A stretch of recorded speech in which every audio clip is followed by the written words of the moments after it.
మనం ఎవరిని వినాలి? స్త్రీ మాట, పురుషుల మాట. ఇక్కడ స్త్రీ పురుషులు అంటే బయట ప్రపంచంలో తల్లి, తండ్రి, అక్క, అన్న అని కాదు.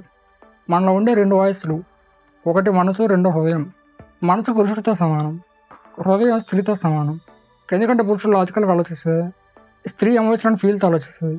మనసు ఎప్పుడూ లాజికల్గా, మ్యాథమెటికల్గా, ఎకనామికల్గా ఆలోచిస్తుంది. అది ఎప్పుడూ లెక్కలు వేస్తుంటుంది. ఇది మంచిదా, చెడ్డదా, లాభమా, నష్టమా, కానీ క్యాల్కులేషన్ చేస్తుంటుంది. కానీ మనసు ఎప్పుడు కూడా డ్యువాలిటీలో ఉంటుంది. ఇప్పుడు ఒకటి అంటుంది, తర్వాత ఇంకోటి అంటుంది.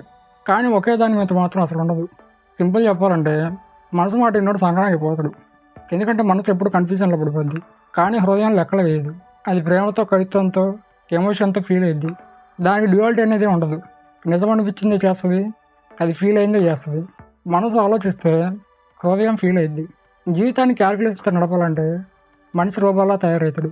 ఈ జీవితం ఎప్పుడు క్యాల్కులేషన్తో కాదు, ప్రేమతో, కవిత్వంతో జీవించాలి. అదే నిజమైన జీవితం.